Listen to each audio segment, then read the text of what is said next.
Attention mga SSS members and pensioners, kakapasok lang, SSS.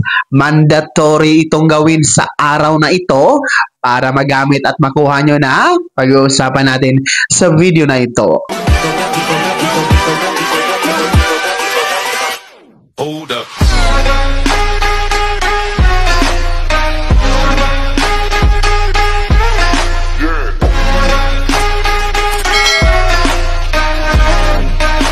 Hello mga ka-vlogs! Welcome dito sa aking YouTube channel. Magandang araw po sa lahat ng mga manonood. Saan po kayong dako sa mundo? Kumusta mga ka-vlogs?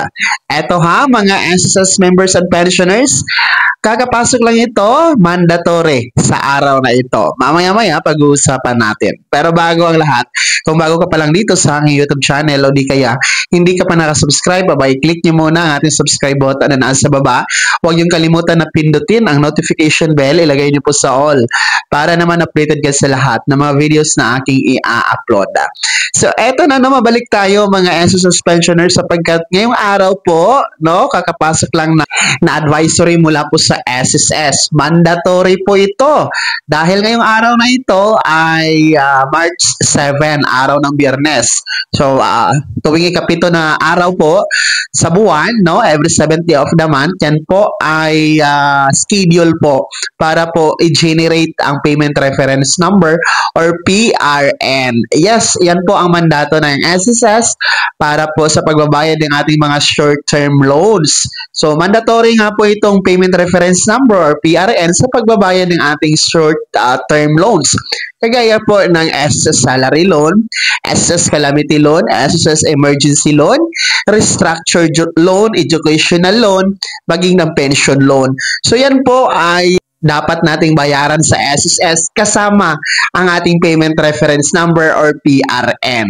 So yun po yung purpose talaga, no, sa pag-generate ng PRN. And since ngayong araw na ito ay March 7 is schedule nga po, no? Kaya punta na po kayo agad sa inyong My.SSS account, punta kayo doon sa services, tapos merong makikita ninyo doon na generate PRN, and then yun po yung i-click ninyo. Pagkatapos paglalabas po yung PRN ninyo, pwede nyo yung screenshot gamit ang yung cellphone o di kaya ilista.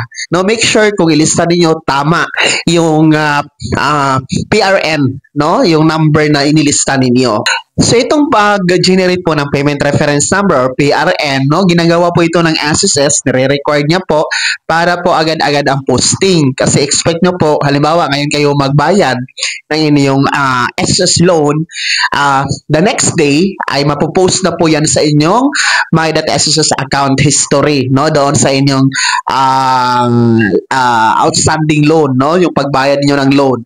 So mapopost agad po yan. Aside from that, ay nasa tamang tao mapopost, no, sa inyo mismo, tama po yung halaga, exact amount yung mapopost po sa inyong My.SSS account, and you will be notified sa inyong email address, no, ng mga notification from the SSS regarding the status of your SSS short-term loan, no. So agad-agad talaga ang posting yan, kaya nga po napakahalaga ang payment reference number sa pagbabayad po ng ating SSS loan. Hindi kayo actually makapagbayad, no, ng inyong loan kay SSS sa mga counters or accredited payment partners kung wala yung PRN, kasi hahanapin yan ng teller or yung cashier. So ganun talaga kahalaga ang PRN number mga ka-vlogs.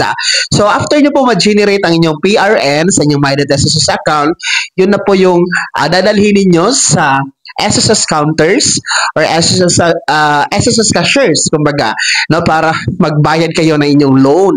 O di kaya, no, sa mga hindi po makakapunta sa branches ng SSS para magbayad ng loan, no, lalong-lalo pa yung mga OFW, yun po yung ipipresent niyo sa mga payment outlet partners na accredited po ni SSS na malapit po sa inyong kinaroroonan. So, napakarami pong accredited na payment partners ni SSS. So, I'm sure naglipa na yan, no? Kung saan mang panig ng ating bansa paging nasa abroad mga ka-vlogs.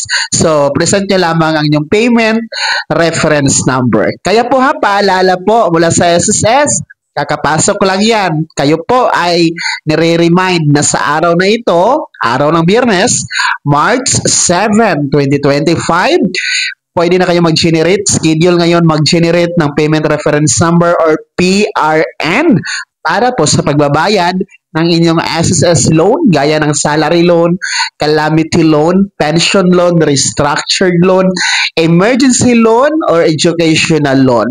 Kaya generate your PRN today at magbayad ng ating SSS loan, mga ka-vlogs. Kaya naman mga SSS members and pensioners, kumusta po? Naka-generate na ba kayo ng inyong PRN sa araw na ito? Sino pa ang hindi pa? Ha? Yung may mga utang lang naman, yung may mga SSS loan lang naman ang kailangan mag-generate. No?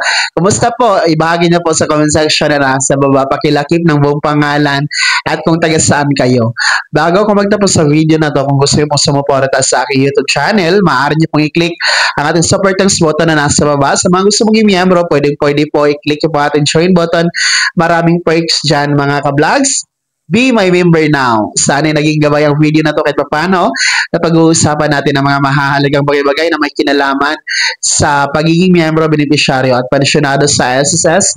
Kung hindi ka pa nakasubscribe dito sa aking YouTube channel, maaari nyo nang i-click ang ating subscribe button na nasa baba. Huwag nyo kalimutan na pindutin ang notification bell. Ilagay nyo po sa all para naman updated ka sa lahat ng mga videos na aking upload. Maaari nyo nang i-like ang video na to. At kung meron ka pang mga katanungan, maaari nyo i-komento sa comment section na nasa baba. Paki-follow na din po ang aking official Facebook page na nasa screen nyo. Muli po, ako si Daniel Timpawa na nagsasabing dito sa aking YouTube channel, pawang katotohanan at lahat totoo lamang.